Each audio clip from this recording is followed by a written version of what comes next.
In the name of Allah, the most gracious, the most merciful. Peace be upon you. It is June 17th, Tuesday evening in Pakistan, and among today's most important news, first is the update on the Iran-Israel war. The situation in the Iran-Israel war has now become even more concerning, because with the announcements President Trump has made, it seems that America has also decided to get involved. You all must have seen President Trump's statement from yesterday, in which he clearly told Iran that he had repeatedly advised them to make this deal. You did not make this deal, and now you are suffering the consequences. Along with this, he also issued a warning that there will be further losses. There will be such losses that you could not have imagined.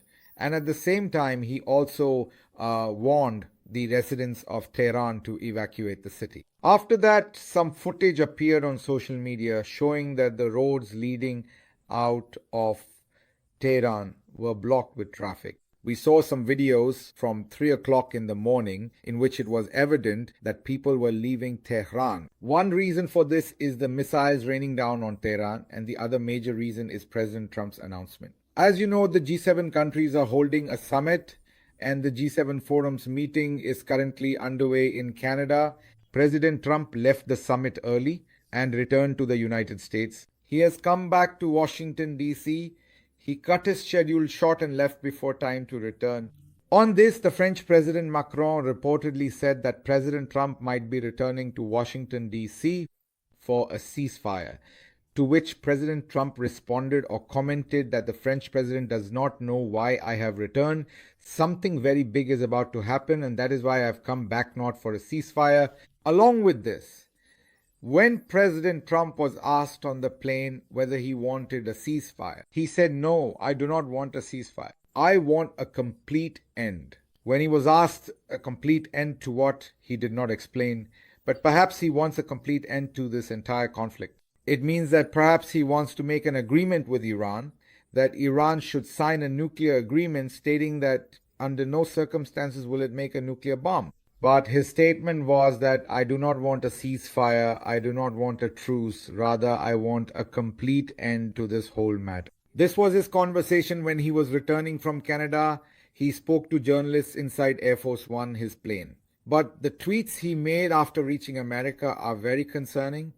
And the first tweet was about unconditional surrender. Yes, they will have to surrender their weapons unconditionally. Obviously, this message is being sent to Iran. It is not intended for Israel. After that, his next tweet was that we know we have now gained complete control. Iran's airspace and main air defense have been destroyed.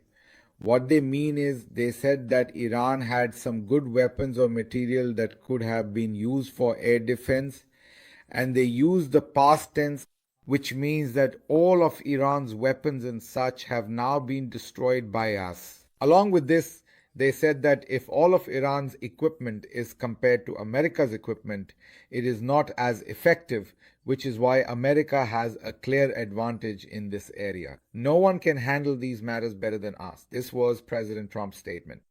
And in that tweet, the big announcement he made was precisely this, that now when it comes to Iran's airspace, we have superiority, we have the lead, and we have access. In other words, Iran can no longer stop our aircraft. This was President Trump's intended message. Then the final tweet he made, which makes everything absolutely clear, in that tweet he said that we know exactly where the so-called, he used so-called in a mocking way to refer to this. He said that the so-called supreme leader, in other words, Ayatollah, was referring to him, saying that we know exactly where he is hiding. He said that he is an easy target for us. If we wanted to kill him, he would be an easy target because we know exactly where he is hiding, but we do not want to kill him. Next, he announced and then also said that at least for now, we do not want to kill him. Meaning, he did not completely take the option of killing him off the table. Rather, he said that at this time, we do not want to kill him. He is safe, even though we know where he is. And he said that as for our missiles, we do not want to target civilians with them, nor do we want them to be used against civilians or that these missiles hit soldiers. That's why we want to put an end to all of this. And obviously, they want Iran to either by force or through negotiations at the table somehow immediately sign that treaty, that agreement, in which Iran will declare that it will never make an atomic bomb, never make one. Now, these 3 or 4 tweets from President Trump make it very clear that in the ongoing war between Israel and Iran, the brave United States is now almost or practically involved or is about to be involved. In other words, there's hardly anything left to the imagination after the announcements made by the US or by President Trump. At the very least, after these declarations, no one should have any confusion about what is going to happen in the coming days.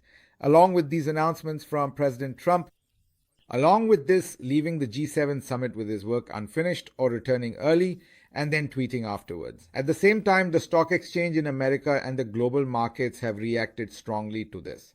In other words, you can see a great sense of isolation. The stock market has plummeted in those markets. Why is this important for America? Why do we tell you about the stock market? Because as you know, America is an economy where even the biggest companies are part of the establishment. So if the big companies and major investors realize that a war is about to happen and they start controlling their investment decisions or pulling out their capital, causing the market to drop, then that gives you a clear indication of what is likely to happen in the coming days. So if we look at the behavior of the stock exchange and the business community and also consider President Trump's statements, it seems that America, the brave, is now about to fully engage in this war, and the situation in the region will become alarming. On the other hand, in that region, an important country, Pakistan, has its army chief, Mr. Field Marshal, currently in America. Today, a video of him surfaced in which he is seen walking around in a shopping mall. Obviously, he must have come for shopping or to make a video, because after yesterday's video, there was a need to make a video that shows everything is normal and that he is moving about freely. Field Marshal Saib is strolling around, and Pakistanis, those Pakistanis who might chant slogans against him, he doesn't seem to fear them. Even in front of the Four Seasons Hotel, the slogans that were chanted against him and how close people got to him while chanting, you have all seen and heard that. But now, this new video from inside the shopping center has surfaced. One thing is clear in it. Mohsen Naqvi is acting like a security guard, both performing security duties, and if you observe his body language, signaling to a guard standing at a distance, asking if there are any Pakistanis around. Along with that, this video was made at around 11:00 in the morning inside a mall, according to our information. And at that time, obviously, why would any Pakistanis be inside the mall at that hour? And even the mall was chosen in such a way that there are usually very few Pakistanis inside. And if there are any, they would most likely be women. Generally, at the times and places where Pakistanis might be present, that the mall was not just randomly chosen. Rather, a mall was selected where there would be minimal chances of interacting with anyone, and even then they stayed at a hotel that had a mall underneath it. They simply came down from the hotel, made this video, and immediately went back up. They had come downstairs just to make this video, and it was Field Marshal Sahib and Naqvi Sahib who made the video. Now, look at the situation. On one hand, the American president is cutting short the G7 summit and returning, clearly tweeting about it.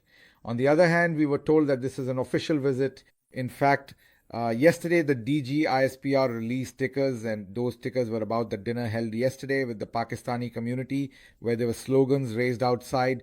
Even in those stickers, the same usual phrases were used. But there was one very important point, and that was that Field Marshal Sahib is on an official visit to America. Yes, that's right. So far, no one knows about any of his official activities. No pictures have been released. He hasn't had any meetings yet. Now, it's a different matter that if we offer our support in the Iran issue, then obviously we will get meetings here. Everyone will meet us. And this is the meaningful issue that many people are thinking about.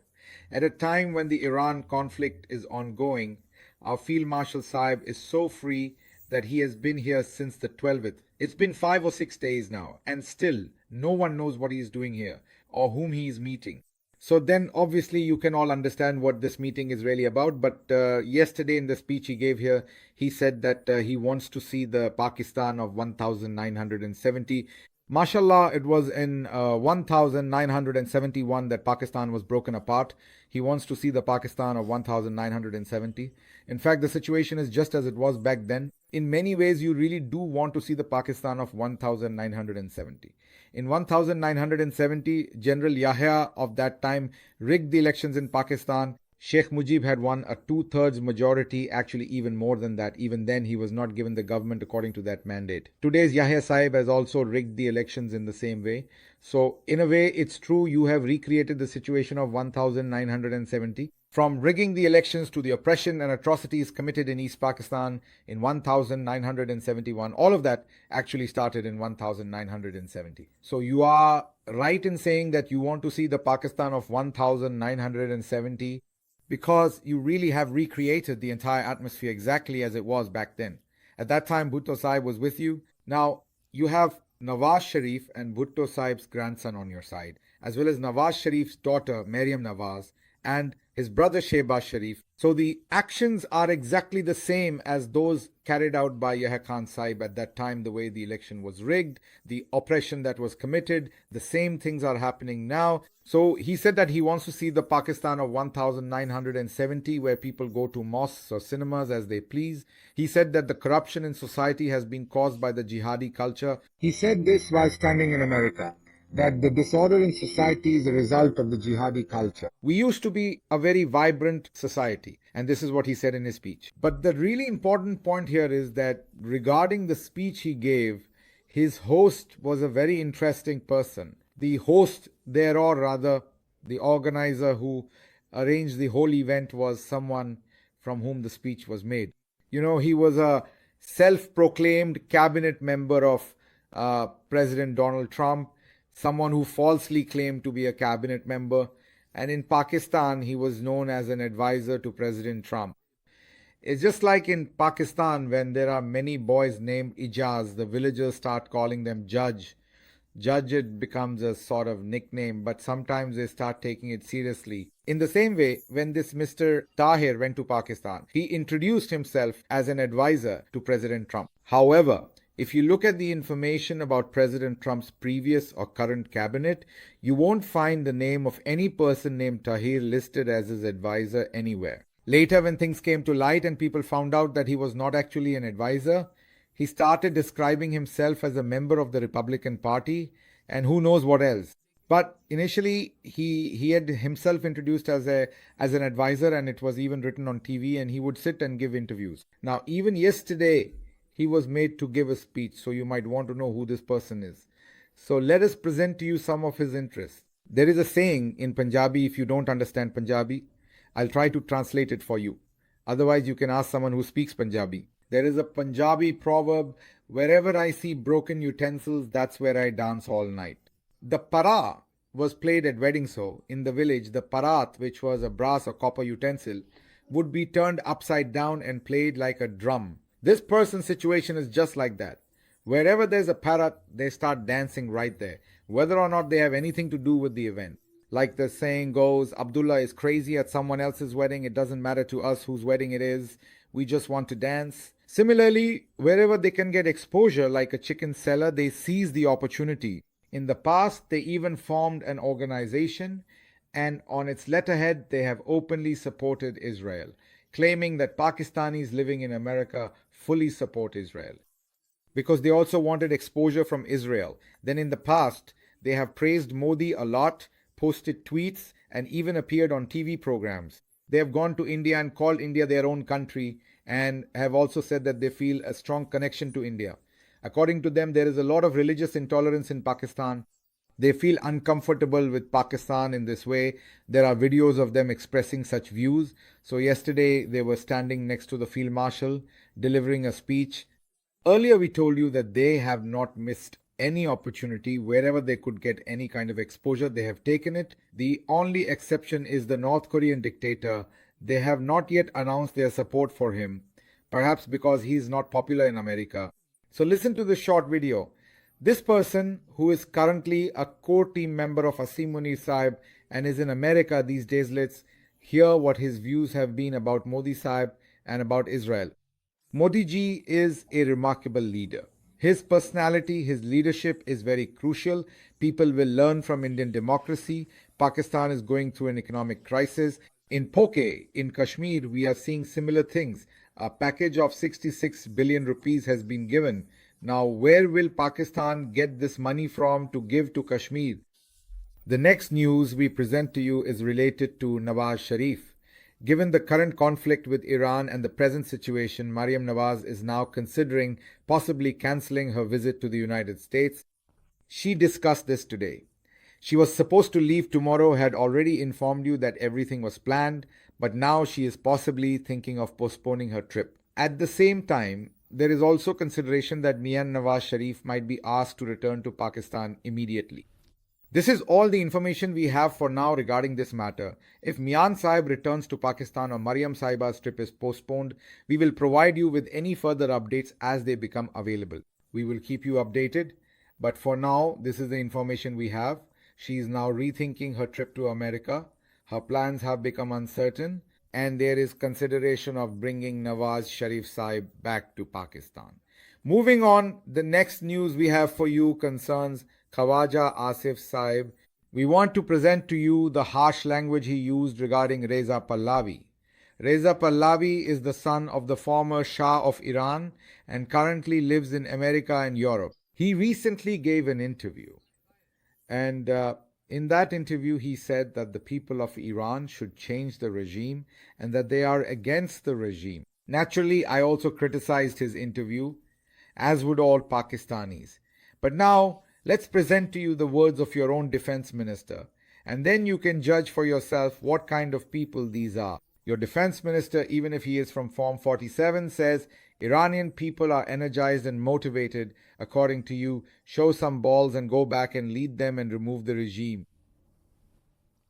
It's better if I don't read it out loud. The point is, the situation is bad. What exactly is wrong with the situation? I mean, it seems to me that we drink too much cough syrup and we drink it late at night.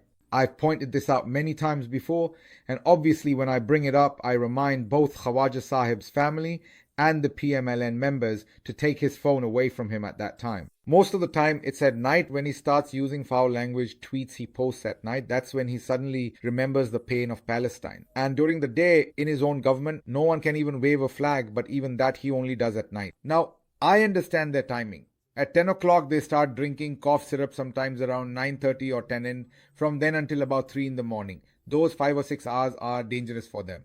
During that time, they can write anything on Twitter, use any kind of foul language. Now, it's up to their family to decide either take away the cough syrup, but that can't be done because the cough is always there, and I think that would cause problems. It seems to me the only thing they can take away is his phone because they won't be able to take the syrup from him. Without it, he won't be at peace. So now, this person is Pakistan's defense minister. I can't translate his words into Urdu actually. Sanallah Mastikh Sahib had already translated them for him into Urdu. Yes, the same words he used for Reza Pahlavi, which we also criticize, as did everyone else. But here we're talking about the choice of words, and that too from Pakistan's defense minister. The words Sanallah Mastikhil used in the assembly were in Punjabi. He's a straightforward, local guy, a rustic, blunt person. He used those words in Punjabi. And then all of Pakistan thinks is actually a big hypocrisy of us. If someone uses the same insult in Punjabi, we say it's very vulgar. But if the same insult is given in English, then it's considered acceptable. So now, what he's saying to Reza Pahlavi, Sanallah Mastikhil had said the exact same thing to him. He said it in Punjabi. So the entire assembly, even those words were removed from the assembly record. And now your defense minister is tweeting. You can imagine for yourself what kind of people are being made field marshals. But then you saw for yourself the kind of people he has surrounded himself with, like Tariq Saib and others. That should give you an idea of the field marshal's taste. He brought in Moin Musa Naqvi, and that's his taste. He likes people like that. And it's possible that after this tweet, the field marshal even praised him, saying, very good, you used excellent words, you tweeted perfectly. Allow me to take my leave now. May Allah be your protector. Long life Pakistan. That's all for now.